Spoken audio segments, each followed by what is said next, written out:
खुशामदीद कहते हैं। DGI-SPR की प्रेस कॉन्फ्रेंस में आज पाकिस्तान को दहशतगर्दी से जुड़े बहुत से जो चैलेंजेस हैं उनसे मुतालिक कई पहलुओं पर बात की गई। आज अज़्म इस्तेहकाम के हवाले से भी तफसीली गुफ्तगू हुई कि अज़्म इस्तेहकाम को कैसे सियासत की नज़र करने की कोशिश की गई और कैसे इस अहम मामले पर सियासत खेली गई। 9 मई के वाक़यात और 9 मई के जो मुल्ज़िमान हैं उनको अदालतों से किस तरह से रिलीफ मिला है और इससे क्या नतीजा बरामद हो सकता है। मदारिस रिफॉर्म्स और पाकिस्तान में जो इलीगल बिजनेसेस हैं वो पाकिस्तान के ऊपर किस तरह से इम्पैक्ट कर रहे हैं, इन तमाम पहलुओं पर आज तफसील से गुफ्तगू की गई है। हमारे साथ ब्रिगेडियर हारिस नवाज साहब मौजूद हैं, दिफाई तज्ज़ियाकार हैं। ब्रिगेडियर मसूद खान साहब मौजूद हैं, आप भी दिफाई तज्ज़ियाकार हैं। आप दोनों को मैं खुशामदीद कहता हूँ। ब्रिगेडियर हारिस नवाज साहब, सबसे पहले ऑपरेशन अज़्म इस्तेहकाम, इस पर सियासी जमातों की जानिब से बहुत रद्द अमल भी आया जब इस पर बात की गई और फिर इस पर हुकूमत को वजाहत भी करना पड़ी है। आज DGI-SPR ने प्रेस कॉन्फ्रेंस करते हुए अज़्म इस्तेहकाम के हवाले से क्या बात की है, पहले जरा सुन लीजिए, फिर मैं आपके सामने सवाल रखता हूँ। नेशनल सर्वाइवल का इशू है ये, हम उसको अभी मजाक बना देते हैं बिकॉज ऑफ आवर सियासत, because the stakes are very high. There is a very strong lobby जो चाहती है कि ये जो अगराज़ो मकासद हैं अज़्म इस्तेहकाम ये ना पूरे हो। ब्रिगेडियर हारिस नवाज साहब, हमें बताया गया है कि एक दिन में 24 घंटे में 112 से ज़ायद ऑपरेशन हो रहे हैं, यानी फी घंटा तकरीबन 4 से 5 ऑपरेशन चल रहे हैं। ये इतना बड़ा चैलेंज है दहशतगर्दी का, लेकिन यहाँ पर ऑपरेशन अज़्म इस्तेहकाम के हवाले से पॉलिटिकल कंसेंसस डेवलप नहीं हो सका।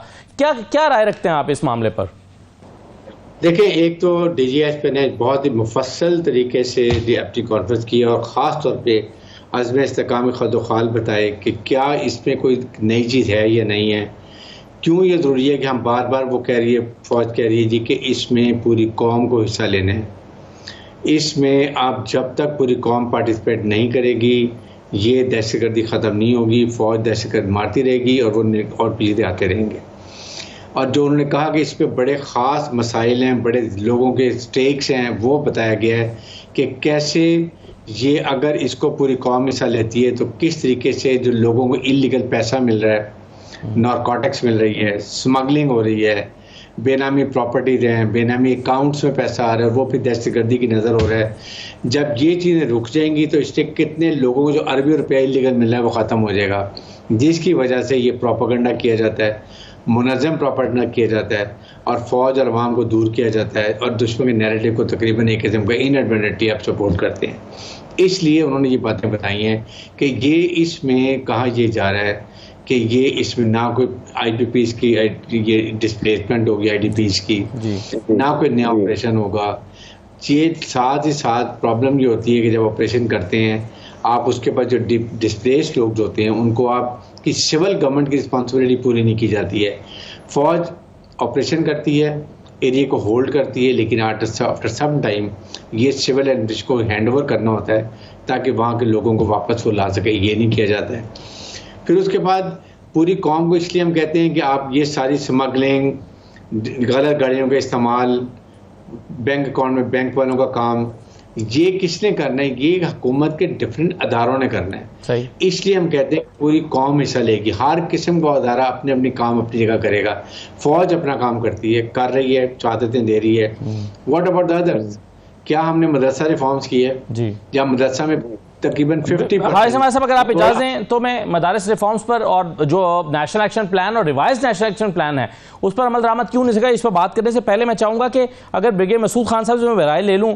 सर, आपके ख्याल में हुकूमत जो है वो क्या सही तरह से कम्युनिकेट नहीं कर सकी थी कि ये कोई नया ऑपरेशन नहीं है, बल्कि ये पहले से जारी जो ऑपरेशंस हैं दहशतगर्दी के खिलाफ जो रोज़ाना की बुनियाद पर हो रहे हैं, बल्कि एक दिन में 112 के करीब कार्रवाइयाँ हो रही हैं, तो और उसी को एक मजबूत अंदाज में आगे बढ़ाने के लिए ये कार्रवाई या एक जो है वो एक मुहिम है, मजबूत मुहिम है, क्या आपके ख्याल में सही कम्युनिकेट नहीं कर सकी थी हुकूमत और पॉलिटिकल कंसेंसस डेवलप ना होना, क्या ये हुकूमत की नाकामी है? नहीं, ये मेरे ख्याल में ये बड़े वाज़ेह तौर पे हुकूमत की तरफ से एक्सप्लेन किया जा चुका था और एक मौक़िफ़ दिया जा चुका था, और जिस तरीके से उन्होंने डेट वाइज से DGI-SPR ने उसको एक्सप्लेन किया।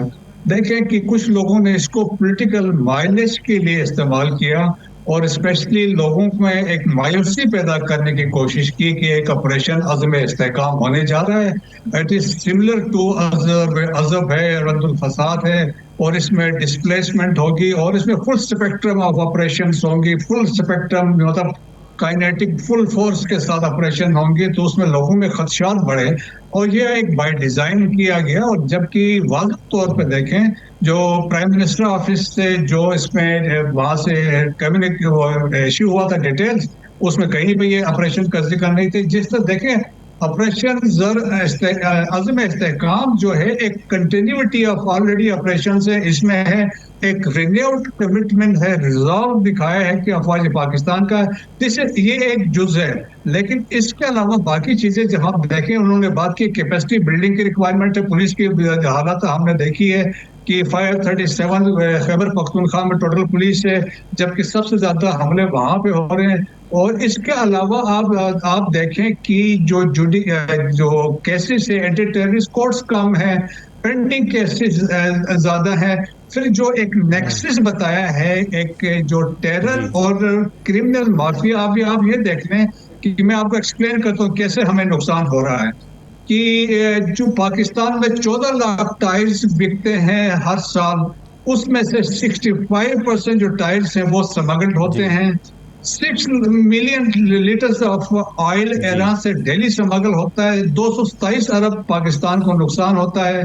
पाकिस्तान बिजनेस काउंसिल के रिपोर्ट के मुताबिक 800 अरब का नुकसान पाकिस्तान को होता है इन स्मगलिंग से और टैक्स एवेजन से, और इसका पैसा टेरर फंडिंग में भी जाता है। सो वो एक वो उसमें नेक्सस है। फिर एक और इम्पोर्टेंट चीज है, पॉलिटिकल ऑनरशिप लेने के बाद आर्मी तो ऑपरेशंस कर रही है, लेकिन गवर्नमेंट को भी इसकी जिम्मेदारी उठानी है कि इनके क्योंकि फौज गवर्नमेंट का एक इदारा है और जो ऑर्डर्स को एग्जीक्यूट करता है वो ऑनरशिप वहां पे लेनी है। तो अब वाज़ेह तौर पे फौज जो है दहशत गर्द के खिलाफ लड़ेगी, जबकि गवर्नमेंट ऑफ पाकिस्तान को दहशत गर्दी के खिलाफ जाना हो। सही है, बिल्कुल सही है सर। आपने भी बात की उन तमाम जो इलीगल स्पेक्ट्रम का जिक्र भी हुआ था प्रेस कॉन्फ्रेंस में। ब्रिगेडियर हारिस हमारे साहब, आप मदरसा रिफॉर्म्स की बात कर रहे थे। मदारिस रिफॉर्म्स की किस तरह से बात हुई है प्रेस कॉन्फ्रेंस में? मैं ज़रा सुनवा भी देता हूँ आपको ताकि व्यूअर्स भी देख लें, फिर आप इसका जवाब दे दीजिएगा। ज़रा सुनिए। तकरीबन 32,000 से ज़्यादा मदारिस हैं पाकिस्तान में। ये 2014 से मैं और आप सुनते आ रहे हैं कि जी मदारिस को हमने रेगुलेट करना है, रजिस्टर करना है, एक करिकुलम कर रहे हैं। सुनते आ रहे हैं या नहीं सुनते आ रहे हैं? बताएं। इसमें से अभी तक जो रजिस्टर हैं वो तकरीबन 16,000 से ज़्यादा है। दैट मीन्स के 50% के लगभग मदारिस का पता ही नहीं कि वो कहाँ है, कौन चला रहा है, कौन पढ़ रहा है। क्या ये फौज नहीं करना? सर, आप मदारिस रिफॉर्म्स की बात कर रहे थे और जो सवाल किया गया कि क्या ये फौज ने करना था, नेशनल एक्शन प्लान पर अमल दरामद, ये क्यों नहीं हो सका सर? आपके ख्याल में जिम्मेदार कौन है इसका? देखिए, यही तो मैं बात करता हूँ कि फौज ने तो अपना काम कर लिया, मिलिट्री कोर्ट्स बनाने थे, बनाए, सजा दे दी। आगे क्या हुआ? कोर्ट्स ने, हाई कोर्ट ने छोड़ दिए। आप ऑपरेशन कंटिन्यूस कर रहे हैं, जब से लेके आज तक शहादत दे रहे हैं। एक साल में 137 147 हमारे फौजी शहीद हुए हैं। कितने लोग हमारे सिविलियन मारे गए, सिविल आर्म फोर्सेस मारे गए हैं। 22,000 ऑपरेशन किए हैं। अब बात यह है कि आप इस पर रिवाइज जो नेशनल एक्शन प्लान है 14 पॉइंट्स है, सबसे इम्पोर्टेंट मैं कहता हूँ अगर कामयाब होना है ऑपरेशन, तो आपको नंबर 1 मदरसा को रजिस्टर्ड करें, उनको सिलेबस दें और आलम दीन को बताएं, खुदा के लिए बच्चों के ब्रेन वॉश के अलावा उनको सिखाएं, उर्दू में सिखाएं क्या इस्लाम कहता है, कैसे उनको गुमराह किया जा रहा है, ये बताएं, रजिस्टर्ड करें। फंडिंग कहाँ से आती है, उन जो फंडिंग करते हैं लोग, उनका एजेंडा क्या है। आप कुछ मौलवियों को अगर बाहर से फ्रेंड है और वो कहते हैं ये कर दो, वो करते जा रहे हैं, तो what is going to happen? फिर जो पकड़े जाते हैं, क्रिमिनल जस्टिस सिस्टम, कोर्ट्स नहीं है, एंटी टेररिस्ट कोर्ट्स 10 या 12 टोटल पंजाब में, KPK में और बलूचिस्तान में है ना। उनकी कोई उनको आपने ट्रेन किया है ना, उनको आपने कोई कॉन्फिडेंस दिए ना, उनको प्रोटेक्शन किया। डिसाइड हुआ था कि मिलिट्री कोर्ट्स के बाद इनको हम ट्रेन करेंगे और इनको सिक्योर करेंगे, प्रोटेक्ट करेंगे, इनके नाम से अगर रास्ते में खजे, कुछ नहीं किया गया। अब उसके बाद नेक्स्ट बात आ जाती है, आपने उसके बाद अपने आप अवाम को पुलिस पकड़ती है, फौज पकड़ती है, सबको पकड़ रही है, मार रही है, लोग डिस्प्लेस होते हैं, उनके बाद रिहेबिलिटेट करने का कोई होता ही नहीं है। तो अभी आपको यही इसलिए कहते हैं पूरी कौम का मतलब ये है कि हर अदारा अपने अपनी रिस्पॉन्सिबिलिटी लेगा। गाड़ियाँ अनरजिस्टर्ड, कोई इसको पकड़ने वाला नहीं है, अरबों की तादाद में आ रही हैं। बेनामी अकाउंट्स, उसके बाद बेनामी प्रॉपर्टी, स्मगलिंग, नारकोटिक्स, ये पैसा जब टेररिज्म में आ रहा है आप मुझे बताइए कैसे सो ब्रिगेडियर साहब, आपके ख्याल में हुकूमतों की तरजीह नहीं है या ये बहुत कॉम्प्लिकेटेड चीज़ है इन चीज़ों को पर काबू पाना? कोई तरजीह के नहीं है, they are not interested because the money is coming to pockets, that is the reason. आप ये प्रोजेक्ट के खिलाफ प्रोपेगेंडा स्टार्ट हो गया, आपने देख लिया बन्नू में क्या हुआ, उसके बाद जो कुछ हो रहा है, जो ही आपने अज़्म इस्तेहकाम की बात की, दे न्यू के इसका मतलब सब चीज़ें रुक जाएंगी, पैसा इलीगल आना बंद हो जाएगा, इनके जो खाते खुले हैं वो बंद हो जाएंगे, जिसकी वजह से उन्होंने ट्रॉलिंग भी शुरू कर दी।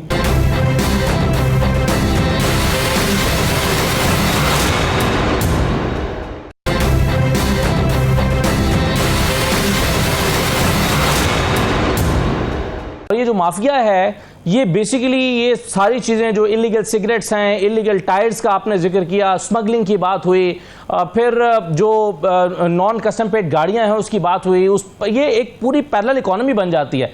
और जब एक पैरेलल इकॉनमी बन जाएगी, बहुत सारे लोगों का मुफाद से जुड़ जाएगा, तो फिर DGI-SPR कह रहे थे कि फिर ये माफिया चाहेगा कि एक स्टेट जो है ये सॉफ्ट स्टेट बन जाए ताकि उनके लिए रास्ता खुला रहे कारोबार करने का और इलीगल कारोबार करने का।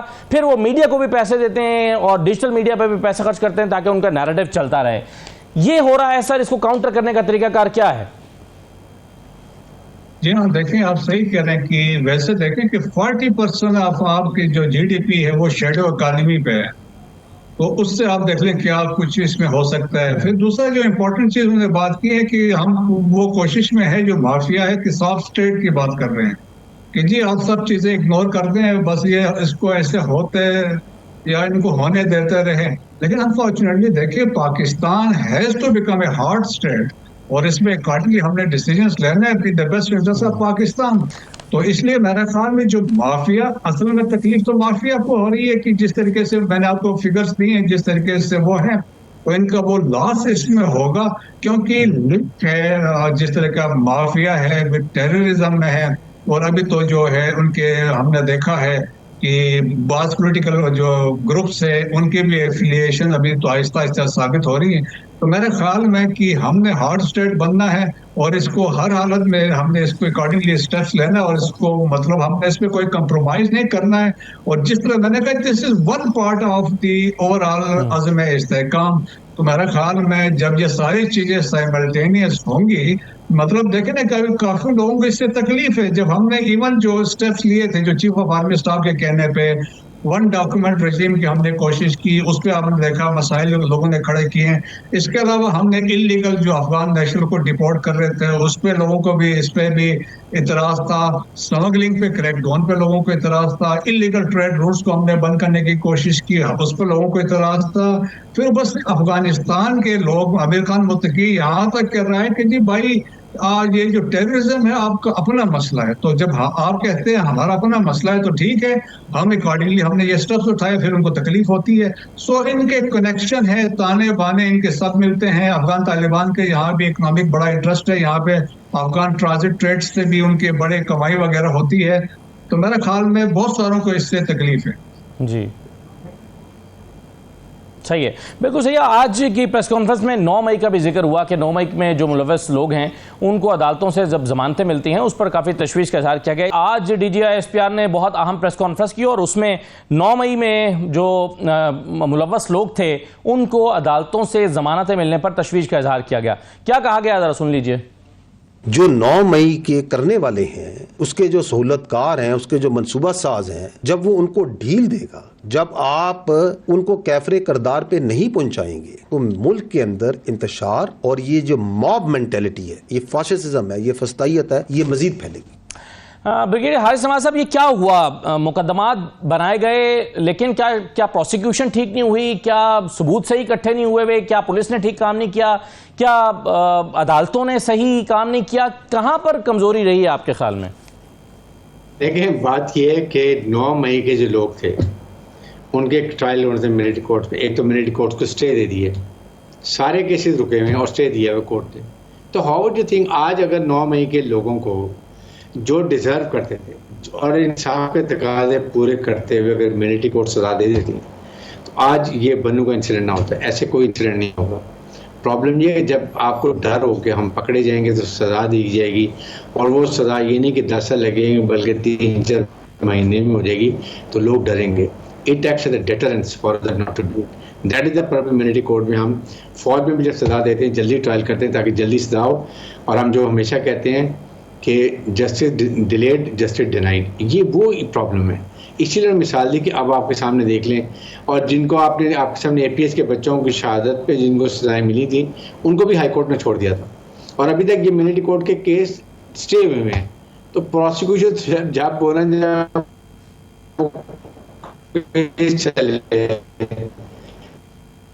But military courts has to be in line with the government of Pakistan. They are there to see कि जल्दी ट्रायल हो और स्पीडी ट्रायल हो, जस्टिस करके सजा मिले। आप जुडिशरी आपके साथ ही नहीं है। जब तक जुडिशरी साथ नहीं होगी ये केस ऐसे कभी ख़त्म नहीं होगी, क्योंकि एंटी टेररिस्ट कोर्ट को उन्होंने ब्रीफ करना है, उन्होंने उनको कॉन्फिडेंस देना है, उनको उन्होंने चलाना है, उनको स्पीड देनी है, जजेस ज़्यादा डालने हैं, कोर्ट ज़्यादा बनाने हैं। आप 10 कोर्ट होंगे कि प्रोविंस के अंदर जहाँ पर 10,000 केस होंगे तो कैसे चले जाएंगे, फिर तो 6 साल लगेंगे ना। तो वो कहता है कि ठीक है देखा जाएगा, अभी मैं क्राइम करता हूँ बाद में देखेंगे। So this is what I से कि इसमें जुडिशल रिफॉर्म जो थी वो इसीलिए थी कि आपने जल्दी ज़्यादा करने करें। लोअर कोर्ट्स का हाल देख लें, हाई कोर्ट्स का हाल देख लें, सुप्रीम कोर्ट देखें, सारे पॉलिटिकल केसेस चल रहे हैं। कोई ये केस नहीं है जिसमें ये आपको एक जल्दी सजा मिल सके और आपके ट्रायल हो या ट्रायल कोर्ट्स के नहीं हो रहे हैं। सो इसलिए ये बात की जाती है, उन्होंने खास तौर DGSP ने कहा है कि अगर उस वक्त सजा मिल जाती तो आज ये केसेस ना होते। और अभी भी मैं कहता हूँ कि ये जो अभी फैसला हुआ है ये एंटी टेररिस्ट कोर्ट के साथ मिलिट्री कोर्ट्स बनाएं, पार्लियामेंट अलाउ करे, आधा डर लोगों को पड़ जाएगा जो ही स्पेशल मिलिट्री कोर्ट बनेंगे, और जो ही आएंगे इनका इंसाफ के तकाजे पूरे होंगे, सजा दी जाएगी। आप देखें कैसे जराइम कम होते हैं। इसके लिए मैं यही, जब हम कौम की बात करते हैं, सारे कौमी अदारे फौज के जो बेचारे हर जगह काम अपना कर रहे हैं, बाकी इदारे क्या अपना काम कर रहे हैं, FBR अपना काम कर रहा है, स्मगलिंग हो रही है, पैसा टेररिज्म का आ रहा है, स्टेट बैंक के कर रहे हैं, क्या करें, नथिंग। एक्साइज टैक्सेशन अपना काम नहीं कर रही, स्मगलिंग हो रही है। तो ये चीज़ें जब तक ये, इसके लिए हुकूमत पाकिस्तान को समझना चाहिए। आर्मी बार बार यही कह रही है, कोर कमांडर कॉन्फ्रेंस में यही पॉइंट डिस्कस हो रहे हैं कि आप हुकूमत इसकी ओनरशिप ले। आप ये वो मिसाल है कि आप एक किसी बंदे को हाथ पांव बांध के, लाइफ जैकेट बांध के उसको दरिया में फेंक दें, सही, ना डूबेगा ना किनारे पे लगेगा। These are the things. सही है, बिल्कुल सही है। ब्रिगेडियर मसूद साहब, आप सर क्या देखते हैं, ऐसा भी हुआ है, चलिए 9 मई से पहले भी हम ये रविश देखते रहे हैं पिछले कई सालों से कि सियासतदानों पर भी एक दूसरे के खिलाफ दहशतगर्दी के मुकदमात बनाए जाते हैं, और उससे एक तो इंसदाद दहशतगर्दी की अदालतों के ऊपर बेजा दबाव बढ़ता है, और दूसरा ये कि ये कानून जो दहशतगर्दियों के खिलाफ या ऐसे लोग जो नेशनल जो तनसीबात हैं उनके ऊपर हमलावर होते हैं उनके खिलाफ ये कानून इस्तेमाल किया जाए, ये एक मजाक बन के रह जाता है। आप समझते हैं कि इस कानून के इस्तेमाल में भी कहीं माजी में झोल रहा है? मैं जो इसलिए भी रहा कि पीछे जो केसेस हुए हैं, जिस तरह कोई 200 केसेस थे, पेशावर हाई कोर्ट ने जो आर्मी मिलिट्री कोर्ट ने उसको ट्राई किया था, हार्ड कोर्ट टेररिस्ट थे उनको छोड़ दिया।